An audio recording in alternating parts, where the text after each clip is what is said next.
Welcome to WCAT. I'm Kiki Latimer, and I'm your host for the Catholic Bookworm, where we read to learn, but we share with love in order to understand. And I'm very happy to have with me today Katie Breckenridge. Welcome, Katie.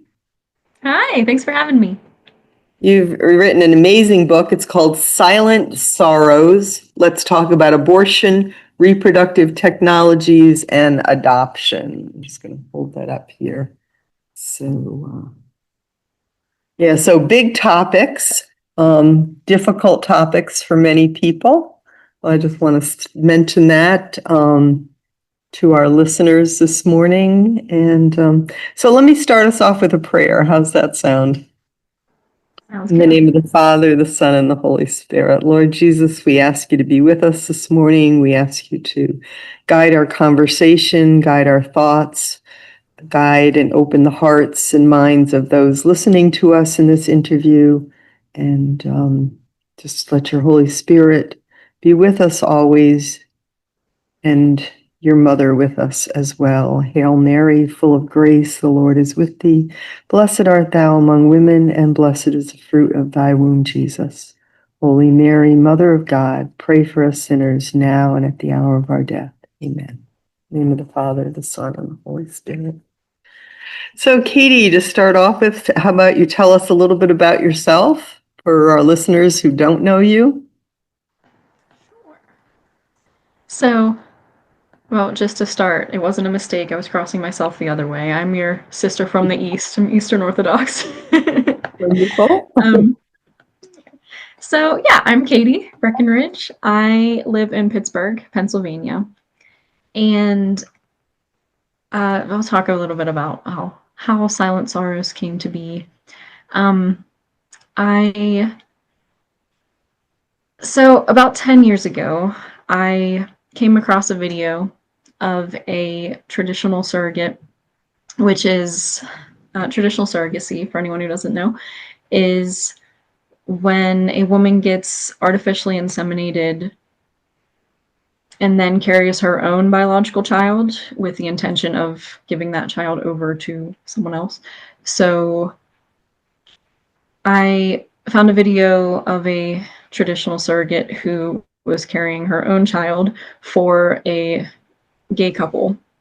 And I found the way that she spoke about that child, her own biological child, to be very disturbing. Like, she was saying, "Oh, I don't love him like my own. He's not mine. He's not for me." And then I started thinking a lot about how that impacts the child. Like, if that child were to see that interview later and go, "Oh, okay, my biological mother intentionally got pregnant with me for, the purpose of not feeling anything towards me and giving me up." And so I was like, why is no one doing anything about surrogacy? Now, thankfully, a lot of pro-life groups are. Live Action has let me publish for them on, IVF, and but they weren't talking about this 10 years ago. So I need to do something. So I got involved in the pro-life movement more, and then I eventually joined Them Before Us, who was thankfully addressing these issues. And then I just started writing a lot more, started writing for them, started writing for Society of St. Sebastian. I've written for a lot of outlets since then, the Federalist, National Catholic Register. And then I really wanted to help children in some way. And I got a mental health master's, and with the intention of counseling, but then I decided against that. And so then I just kept writing, and I recently graduated with my second master's in Catholic bioethics from the University of Mary. So yeah, I just hoping to keep the conversation going about these issues, because a lot of people talk about abortion. Thankfully, there's so many groups focusing on abortion, but we need more conversation and understanding and education on issues like IVF and surrogacy. So, And I mean, obviously, the church also, on the other hand, once a child is conceived, no matter how they're conceived, whether it be rape or surrogacy or IVF or, any of these, atrocious means by which a child is conceived, the child itself is called to be loved. And, yes. so I think that's part of where the confusion comes in. I mean, we have the child who looks at that video and says, like we say, like, that's horrible. And yet the child may still be saying, yeah, but I'm glad I exist. Opposed to not existing. And that's, I think, where some of the big confusion comes in is having compassion on women who can't conceive, having compassion for the child who now does exist, regardless of how they were conceived. And so it's kind of a big mishmash of where do we place compassion sometimes. And can we place compassion on women and the child conceived and at the same time say, yeah, but the process was still wrong? Yeah, and that's difficult because women who conceive through IVF don't want to hear these arguments because they feel like, oh, you're telling me my child shouldn't exist. And it's like, well, no, this has nothing to do with the children conceived through this. Like they're precious, made in the image of God, no matter, as you said, children conceived through rape, or children conceived out of wedlock. Like we don't say like, oh, you shouldn't exist. Like but we don't condone the means of their conception. And this is more confusion in the church for many years. I mean, I can remember, I'm a convert to Catholicism, but I can remember growing up and, if you can see, I remember sort of hearing, if a child was conceived out of wedlock, I mean, we called them a bastard and they weren't, the mother wasn't allowed in the church, the child wasn't. I mean, there was like, it wasn't, before say 1950, it wasn't, we didn't have an impression of a church of mercy that we have now and of compassion. I mean, we had names for those children and, it was just a different world. And now we're in this other world where we want to have mercy and compassion, but now we have even more processes by which people are conceived that we're still want to say like the process isn't good for anybody. Yeah. Even though it's good that you're here. I could get into it a little later, but especially when now there are so many restorative medicine treatments that people just don't know about. And I guess I'll talk about it now. I recently shadowed, for my master's degree, I recently shadowed a NAPRO technology or natural procreative technology physician. And so the amount of women who came in there that were diagnosed with endometriosis and PCOS and all had varying symptoms, like that you wouldn't even know, like, oh, this is a symptom of endometriosis. Like I even found out things about myself. I'm like, oh, I might have endometriosis. And it's just so common. And then issues with hormones and tubal issues, sperm issues. And the IVF industry masks all these issues. They'll often give you a diagnosis of unexplained infertility, which is not a diagnosis. And as the physician I shadowed said, that giving a diagnosis of unexplained infertility is like a cardiologist giving you a diagnosis of like unexplained chest pain. It's like, that's not, you're supposed to heal. You're not. Yeah. And so there are procedures that actually heal the underlying conditions as opposed to simply masking them like IVF does. If you have endometriosis and it's undiagnosed, you go through IVF, you're going to most likely, those embryos aren't going to implant, and you're just like, why? And it's because your condition hasn't been treated. It's just masking it. So, and we're, experimenting with thousands of human embryonic persons in the process while you're trying to conceive. And so that's another thing that people just aren't aware of. There was a woman who came into his practice who had done IVF, and she had 7 embryos left, and she was like, I don't know what I should do with them. I don't know if I should try to conceive naturally now, and women should never be in that position. And she said, if I would have known about you, like, I wouldn't have done IVF. And yeah, there's a lot of education that needs to be done. Great.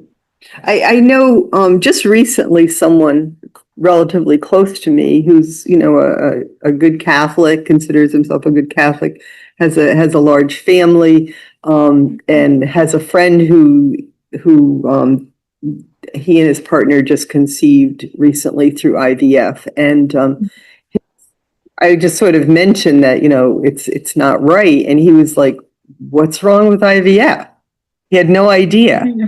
Like, had no idea that there was anything problematic with it. It was just like, oh, they conceived one baby, and what's wrong with that? And I said, well, they didn't conceive one baby. It's so common now. That's the first thing that, endocrinologists recommend. So you think, well, there's nothing wrong with it. This is right. And besides the fact that you're conceiving people in, test tubes and not naturally, but also you're not conceiving one baby, you're conceiving 20 babies probably. And you're giving birth to one baby, and a good bunch of them, as you mentioned. Well, I think you have here on, it's sort of a statistic. 6 are going to be discarded right away because they're, for one reason or another, not good enough. 8 are going to die in transfer. 5 will get either discarded or frozen, and 1 will get born.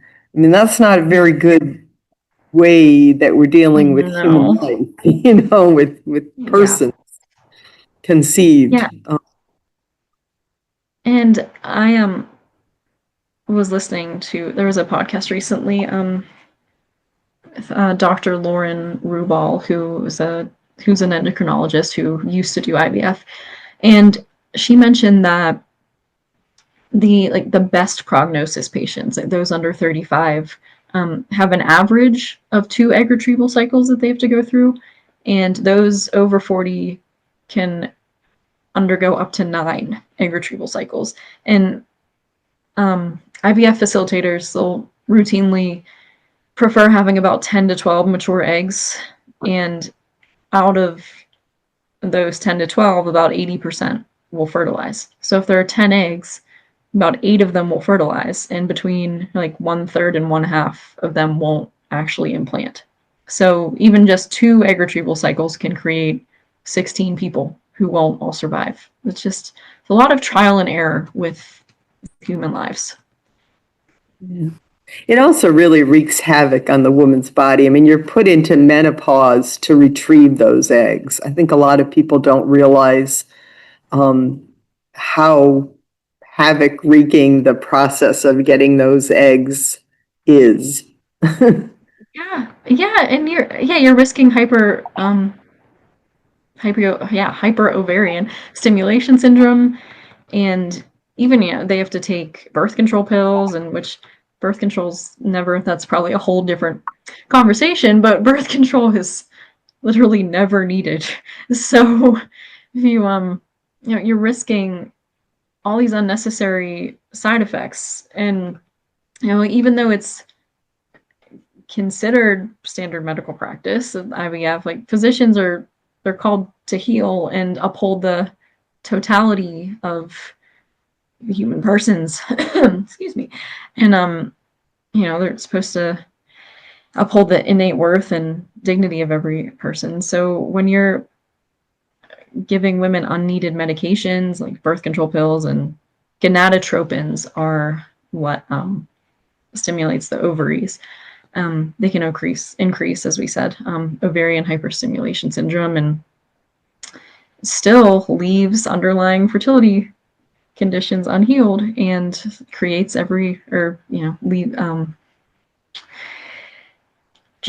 every human being as potentially disposable. So this isn't medicine. It's just human we really come up with a concept of children as a commodity, and sort of the idea that we have a right to a child. I mean, that's the understanding. I have a right to a child when I want a child, and I have a right to get rid of a child when I don't want the child. So we really wind up with a very sort of depressing society, if you think Yeah. about it. Yeah. And yeah, not to mention even like at the after the embryos are fertilized, and there's all the pre-implantation screenings that they have to undergo um, to determine not only the likelihood of implantation success, but like they screen for chromosomal abnormalities like Down syndrome, which is not an incompatible with life diagnosis. Even not that that should matter, that they're still worthy of life, like even if So they, those are automatically discarded. yes. And yeah, so they'll be screened and discarded if they're not determined to be, genetically healthy and normal. But researchers have actually found that embryos with abnormal cells have the ability to self-correct or push the abnormal cells out and replace them with normal cells. And there were embryologists at the Center for Human Reproduction witnessing failed IVF attempts with embryos that were initially declared normal, and then they observed thousands of babies born from embryos that were deemed abnormal. And yeah, so Dr. Lauren Rubal, as I mentioned before, saying that it's possible to biopsy the wrong area of chromosomes in an embryo and be incorrect about the diagnosis. So yeah, and as you said, even diagnoses that are they're all thrown away if they're deemed non-transferable. Even ones that are, and they'll usually put in like 6 or so, right, in hopes that one makes it. But if all 6 make it, they're going to pull some out. They're going to do selective reduction. fetal reduction. Yeah. And a lot of people don't realize. I remember when the woman who was pregnant with 8, the Octomom, when she said, "No, you're not pulling anybody out," and it was just this amazing thing that she said, "No, I'm going to carry all 8 of these babies. I'm not picking and choosing." And thank that God doctor never should have. made it, and they all I think he lost his license actually for doing that. He never should have implanted but that many. it's amazing. I mean, all 8 of those babies have survived, and she survived it. But generally speaking, that's not the case. At least generally speaking, a batch get pulled out, and 1 or 2 might be left in there, and the rest are discarded. And I think people just don't have any idea of this. They think, it's 1 egg and 1 sperm, and it's popped in there, and, even though, the church is still going to say even that's wrong. Because of the importance of our sexuality. I believe they don't do more than 2 routinely now, but there's still, of course, women who don't want multiples. And I remember there was a story of one woman who she adopted embryos. That's a whole other conversation. But she adopted embryos and I believe implanted 2, and then 1 split. So she ended up with triplets, and she justified killing one of them prenatally because just of the issues that came along with carrying multiples, and how one, or it might have actually been 2, I can't remember exactly, but she justified this by saying like, oh, I don't want to risk the health of the other one. The one that she aborted might have had some issue, but it wasn't an issue that was a big deal. And not that that would be a justification anyway, but yeah, and she said, oh, that's the sacrifice that mothers make. They have to take certain risks for their other children. And I'm like, oh my goodness, no, like mothers don't, I'll kill their children.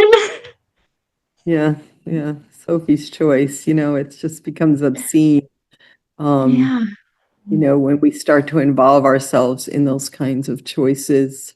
And also, it's interesting, that she made the sacrifice when the child is making the sacrifice. It's interesting to me how it gets switched to the sacrifice. I had to make a difficult decision to kill one of my children, so the Yeah. sacrifice is on my part. It's just really a sad world that we're sort of in right now.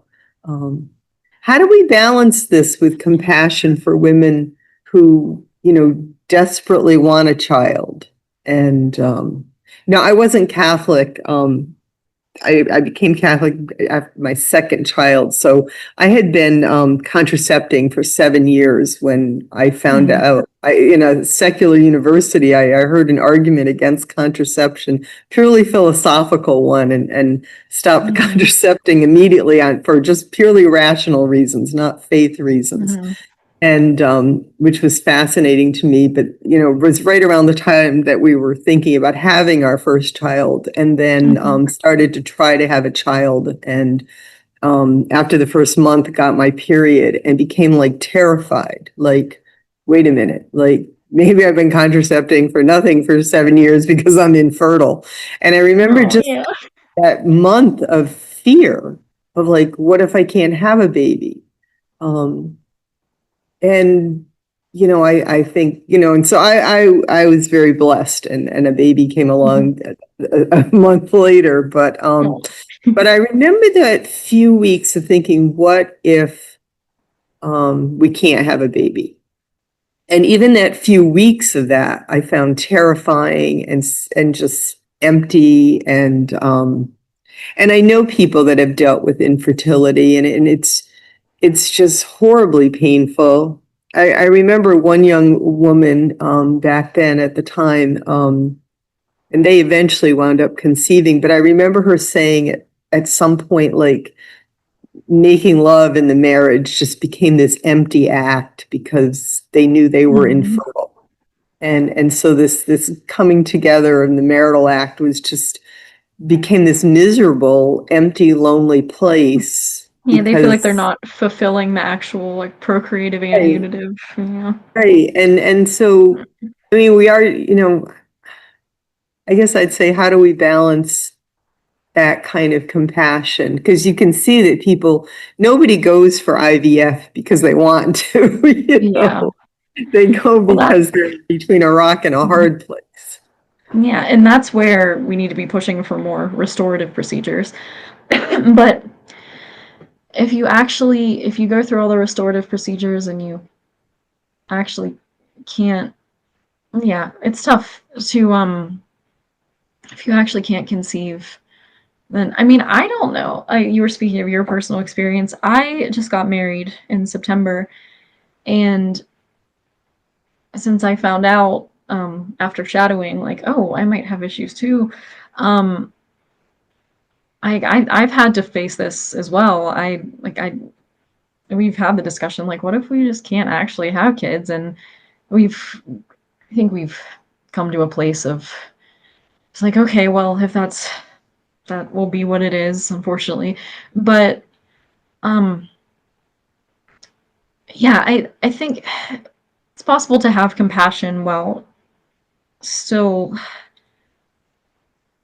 we can understand how hard it is to not be able to conceive, but also, it doesn't make the alternatives like IVF moral.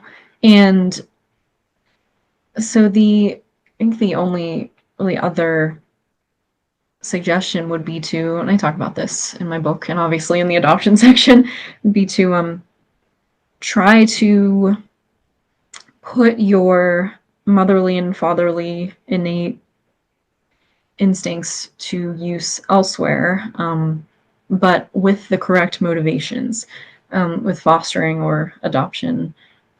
It has to be guided from, even if you're initially like, oh, I can, because you always hear adoption as when people say like, oh, I might have trouble conceiving, people are like, oh, you could just adopt, as if there's no issues that come with adoption, or they don't think a lot about the child in that situation. And so it's important to not think of, if you go that route, to not think of children as something that you're suddenly owed now because you're infertile. I'm like, oh yeah, I can get a child for myself through adoption. It needs to be, you need to change your mindset to actually healing the issues that come with children being separated from what is foundational to them. You know, their first families, their mothers, who they were the only women that they knew in utero, and their whole world, and then they're severed from that. And so, but yeah, back to your point. Yeah, we can have compassion for that, but well, still, I think I'm saying children are not a commodity and you don't have a right to have a child. I think that underlies everything. Is this, I have a right to have a child when I want a child, and I have a right to get rid of a child when I don't want a child. yeah, And this idea of persons, that we have ownership rights to persons, kind of underlies all of these issues. It underlies the abortion issue, the surrogacy issue, the adoption issue. It's there as, persons as commodities. And I'm sorry. And what an abortion, it says, oh well, I can force you out of existence if I want, and then reproductive technology is like, oh, I can force you into existence even if it treats you as a commodity. And so, yeah, they're all of these issues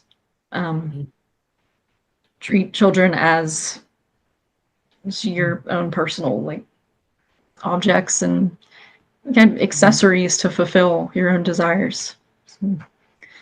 And I think really sort of negating that, as you get into it in your book, that deep, deep bond between mother and child that's there. And we know now that, the even the biology, like the cells of the child intermingle with the woman's body, and they're there for life, healing her body. So even if you abort a child, that child is with you still biologically, life. Like microchimerism, yeah, I love it. Yeah, it's amazing. So, yeah. And even with women who have miscarried, it's nice to think about, your child's still with you for the rest of your life. Like, they're not, gone. Right.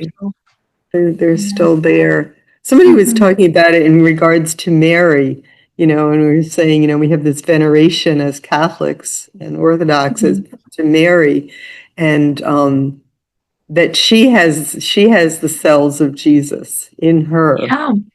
And what a beautiful thing that is. And I think I wrote about that. I believe I wrote about that in the book too. Yeah, how even like part of her, died as she watched her son die on the cross, because like they're so connected, and that's it's beautiful to think about. Yeah, those connections. You do write a lot about adoption, and adoption has been the cry of the pro-life movement, of course. Like, don't abort, adopt. Give your offer your child for adoption. And one of the things I heard, I was worked as executive director of a crisis pregnancy center for many years, and so many women would come in and say, I have to have an abortion because if I carried this child for 9 months and gave birth to it, I would love it too much to ever give it up for adoption. And there was that fascinating schizophrenic kind of thing, like I have to kill it before I get attached to it. I have to kill it because it'll be too hard for someone else to I'll love it know so that my much. child is out there and someone else is raising. And so I we heard about that as well. We have this sort of schizophrenia that's happening, which on some level okay, I get it. And on some level we go, what? That's horrible. But that should tell us, though, a lot about the bond between, like, how unnatural it is to sever that bond between mother and child. Like, they're like, it's too painful to have someone else raising them if I can't do it. Like, And there's just so many things with adoption, and what you bring out, is that we really, our first priority should be to keep mother and baby together. That we're not against adoption, but that should be our first priority, and sometimes it isn't. I had three children naturally, and then my fourth child was adopted. And looking back, I mean, I was young at the time, but looking back, his biological mom was a young woman. She and her family ignored the pregnancy for 9 months, and then she simply went to the hospital and had the baby and what left. So there was no Wow. prenatal care. There was no acknowledgement of it, and we've never met her. But then my son was placed in a foster home for 8 months, and so his foster mother was his mom. But she was pregnant at the time, and so when she was due to give birth, they really had to place him. And it was a sad political thing because he was mixed race, so they were trying in New England to place a mixed race child with a Black or mixed race family, and which was ridiculous because Black and mixed race families were not adopting in New England. And but so they kept him in a foster home for 8 months, where he became attached to his foster mother and his foster father and his foster siblings. But it was known from day one that they were not going to adopt him, which was really sad. So at 8 months old, like when he was completely attached now to a second family, he was pulled out of that family and plopped into our family. And the saving grace was that he had three siblings in my family that were just ready to just gobble him up.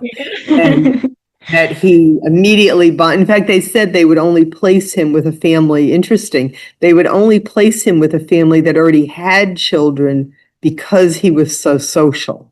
They would not place him with a family that couldn't have children. So it was a very mixed, confusing thing. So Jamie arrived at 8 months and was immediately like just gobbled up by three siblings that adored him and still do.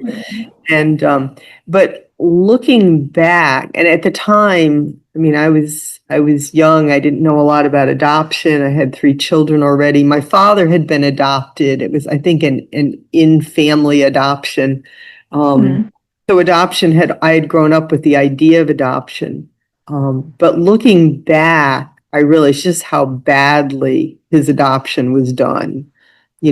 First he was pulled from a mom, and then he was pulled from a second mom, and then, and it was painful. I'd hold him and I could see him. He'd look over my shoulder at the door, waiting for his foster mom to come home.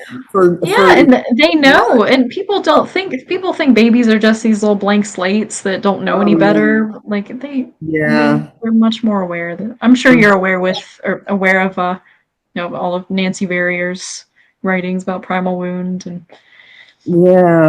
I can see now the things he still struggles with, that I believe are very much related to that. Thank God he was, in a family that really, really loved him, and that was the beautiful thing. That helped him too. But it wasn't. When I look back, it wasn't a situation that was done with the child's interests in mind. It was done with the adult's interests in mind, his biological mother's interests, then his foster mother's interests, and then our interests. But his interests were secondary to all of that. Yeah, it's very interesting to hindsight's 2020. Still glad we got him. He's the best thing that ever happened to us. But I am interested though, because I know a lot of adoptees. You were talking about, if you even want to go into all this, but I know it's personal.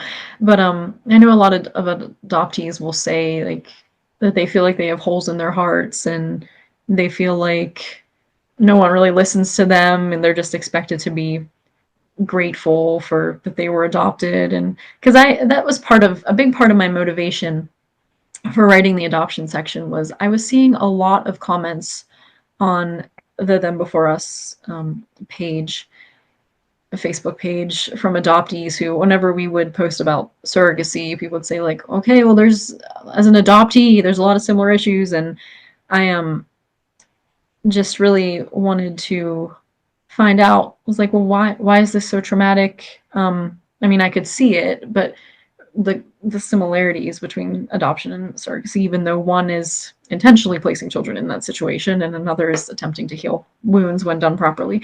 And so I was just like, well, why are adoptee suicide rates 4 times higher than non-adoptees? And so I really wanted to give them a voice. And it was also it was a little frustrating when I was writing, because a lot of more outspoken adoptees didn't want anything to do with me because they kept calling me anti-choice, and since I was affiliated with them before us, they're like, I don't want to be associated with a pro-life group. And one was actually Eastern Orthodox, which was very disheartening. And but then it's also funny on the other side, a lot of pro-lifers don't want to hear this because they're just like, oh, well, what's wrong with adoption? Like, you're giving a child a home. There's nothing wrong here. They're not thinking of it from the child's perspective. And then, and they really don't want to hear that adoption shouldn't be the first alternative, like first option to abortion, because there's constantly, I really don't, I am, very pro-life, but anytime I see like signs are like adoption, not abortion. Hold on, no, we need to. There's another. I mean, in the 20 years, when I did a lot of my training with advisors in the office, they'd say, well, what about adoption? And I'd say, don't even think about it, because nobody gives a baby up for adoption. In 20 years, we had one young woman that I think wound up, having her baby adopted out of thousands, and I'd say it's a non-issue, and they would be shocked by that. And it's like, isn't that the alternative to abortion? I said, no, the alternative to abortion is 99.9% of the time, keep your baby and do everything possible to help this young woman fall in love with her baby, not tell her, you can carry this baby for 9 months and then give it to somebody else, however much that other person out there. And we would get countless requests by, infertile couples, wonderful, beautiful couples, begging for help to get a baby. And that's it went out to them. But like, no, my first job is to have this woman fall in love with her baby. Keep her child where her child naturally belongs. Because I always, anytime I see posts that are like, I've seen posts on social media of couples holding onesies that say like, we're adopting, and I'm like, did you try to help that woman keep her child first? Because I don't know, I get very frustrated by we really want an infant, so we have to get one. It's like, no, it's not the right motivation. You shouldn't be doing it for that reason. So to heal your infertility. Jamie had been told from day one that he was adopted, because we didn't want any like surprises, when he was 14 or something. And he has, and we always made it clear that, I had no problem with him seeking out his birth mother. And he has found out who she is, but he has, at least at this point, and he's in his 30s, chosen not to meet her. And she's, here in Rhode Island, I believe, or near, it's certainly in New England.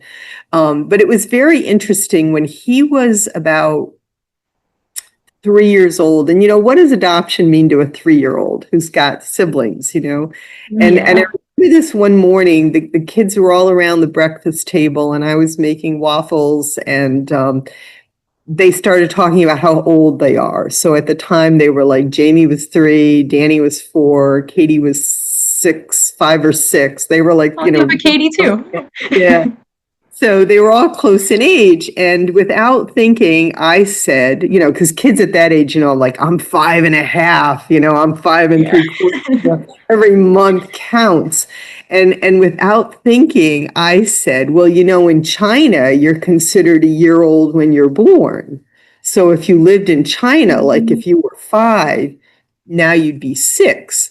Well, so then they immediately started calculating how old they'd be if they were in China. And at this point, we were homeschooling, so I was quite pleased with myself. And then the 4-year-old, or the 5-year, maybe Jamie was almost 4 at the time. His 5-year-old brother turned to him, almost 6. There's about a year and a half between the two boys. Turned to Jamie and said, yeah, but you spent a year in another woman's belly. It's like, what? And I remember I had my back to the table. I remember just freezing at the sink because his brother and the girls were old enough to understand what adoption meant, but Jamie knew the word, but obviously he'd never thought about what it meant. What it meant. Yeah. And so Danny said, but you spent a year in a different lady's belly. And it was like an atomic. That would be so confusing for a 3-year-old.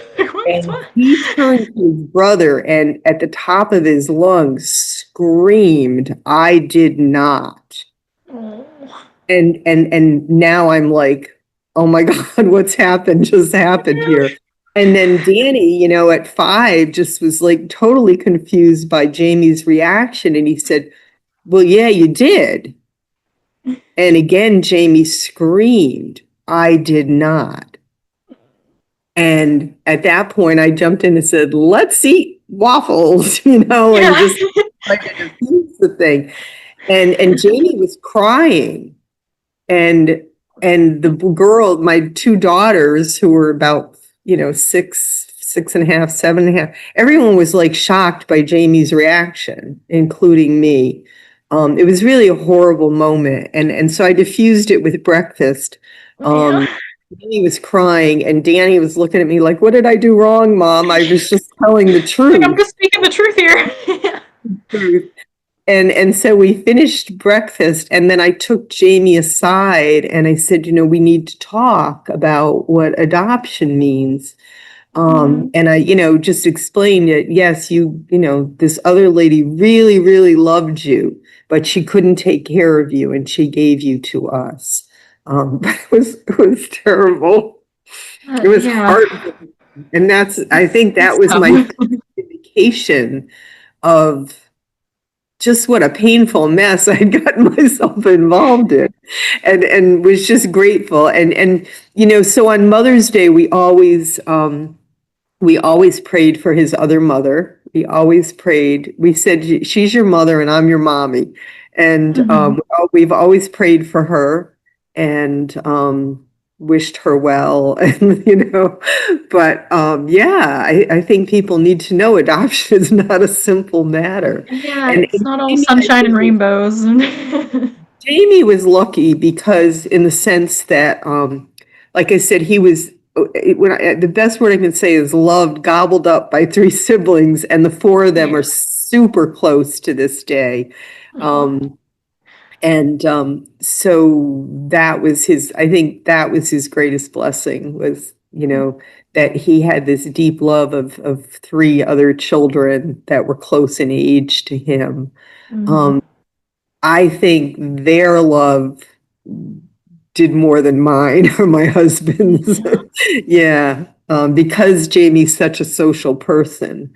But I do think there are long-lasting effects to adoption. That, short of the grace of God, I think you're absolutely right in your book. It's not a simple matter that we think it is, Again, that children aren't commodities. You can't just take somebody and plop into another family and think it's all going to be a simple matter. They're suddenly just your child and everything's, it's like they didn't lose anything. Yeah, it doesn't work like that.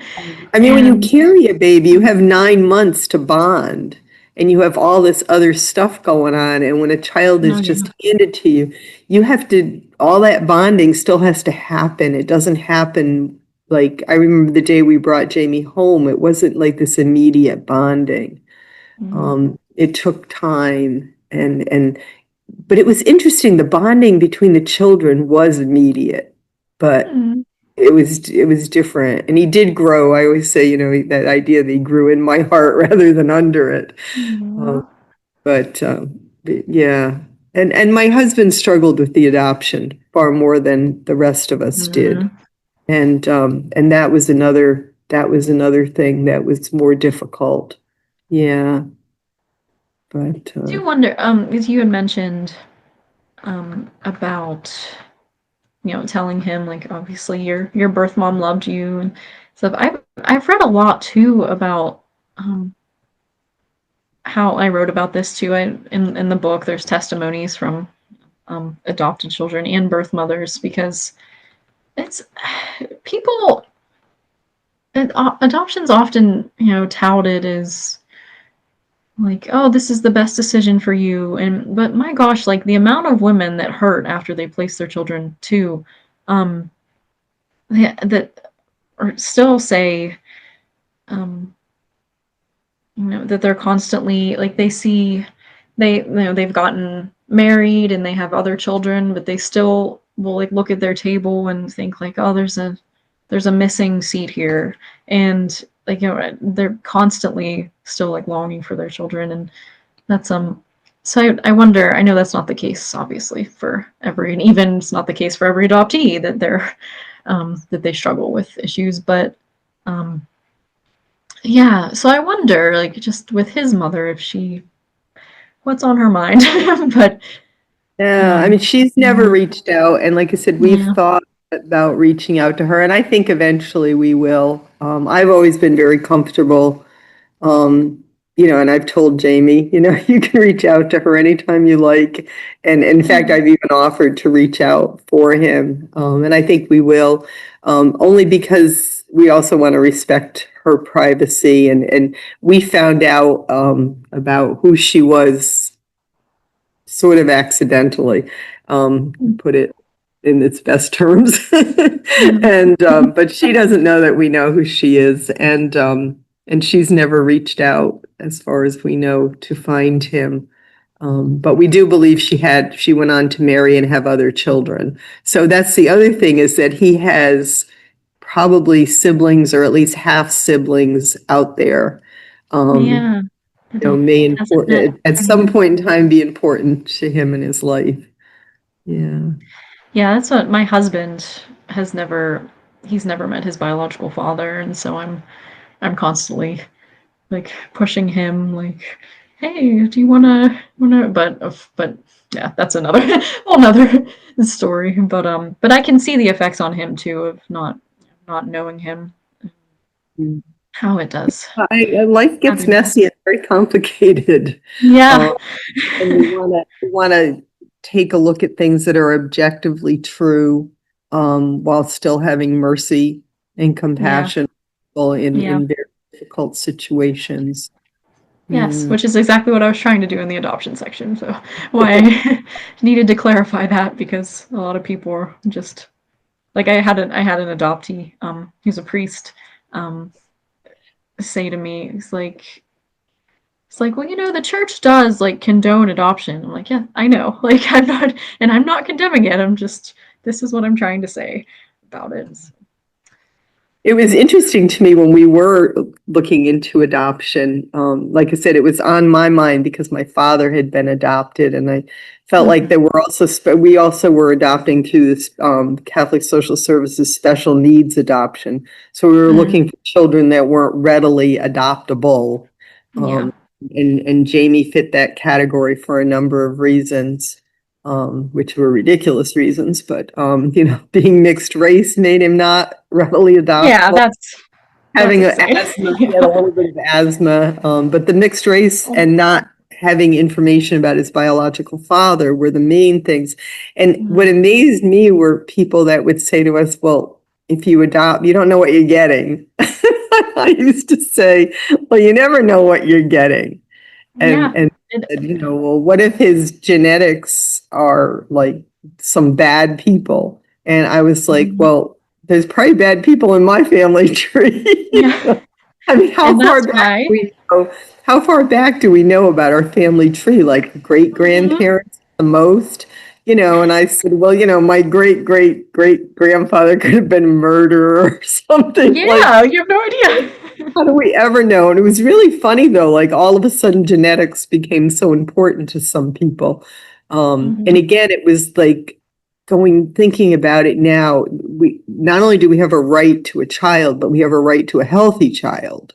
Yeah. Other This people, perfect even child with this perfect background. Yeah. other And people will say, as long as it's healthy. And I'm like, well, what if it's not healthy? what if it isn't? Yeah. Like, we just get rid of people that aren't healthy?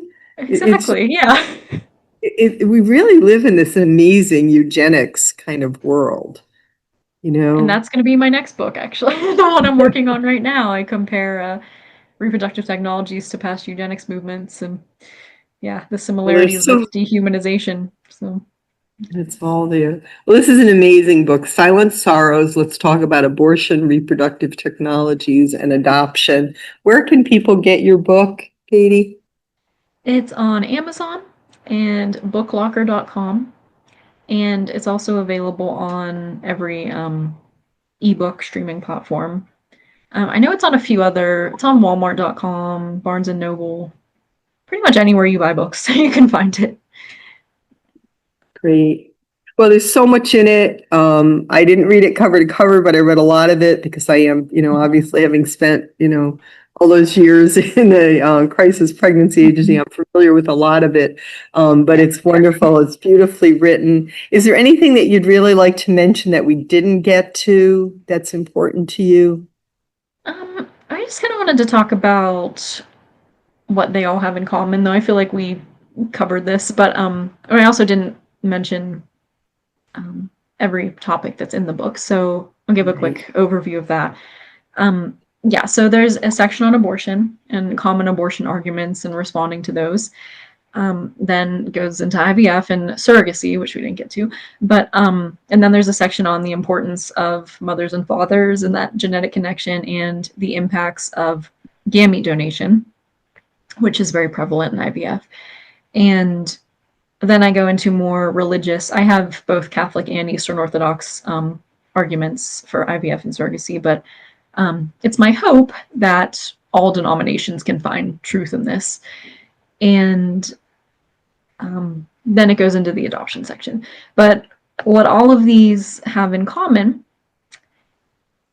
is that maintaining the sacredness of the marital union upholds, at the end of the day, upholds what's best for oneself and one's spouse and our children and society overall. So everything that moves away from mothers and fathers in their union moves away from focusing on the dignity and holiness of motherhood. And then everything that departs from that makes motherhood a process of manufacturing and commodification, as we mentioned a lot. So this book really just focuses on how children are harmed when the connection to their mother is severed, but also what happens when we don't uphold God's ideal for family structure. So, yeah, there's a lot in the book. I hope that's a good reference book for people whenever arguments come up about, like, oh, people were talking about how IVF is really great. Why isn't it? Well, I'll go to this section. And yeah, so that's my hope, that it helps people. I think when a lot of people hear, the rules and regulations of the Catholic Church or Orthodoxy, that we think of these rules and regulations as being sort of extrinsic to the human person, just sort of imposed from the outside by some hierarchy of men who know nothing about motherhood and et cetera, et cetera. But these rules and regulations are really coming from intrinsic to the nature of the human person. They come out of our nature, and when we slip away from them at our peril, and put our, they're connected to human happiness, and it may seem on the surface that they're not connected to human happiness. I want a baby so badly. Yeah. If I have a baby, I'll be happy, and it's as This will make me simple as happy, yeah. that. But there's so much human unhappiness when we get away from things that are intrinsic to our nature. Yeah, it comes out of our intrinsic desire to live, in the likeness of God, and reach deification, and and you can move away from representing God's likeness when you pick or choose choices that aren't necessarily, God can make good out of every non-ideal situation, but that doesn't mean that these situations were the best choice to begin with. And yeah, so it's And yeah. like great mysteries here. I thank you so much. You have a beautiful book. I look forward to your next one. I hope you'll be in touch to discuss Yes. it. And how about we just end with a Hail Mary? Sure. Hail Mary, full of grace, the Lord is with thee. Blessed art thou among women, and blessed is the fruit of thy womb, Jesus. Holy Mary, Mother of God, pray for us sinners, now and at the hour of our death. Amen. Thank you so much. Thank you so much. Been delightful. And stay in touch. Get that I next. will. Thank you so much. Yeah, thanks for having me on.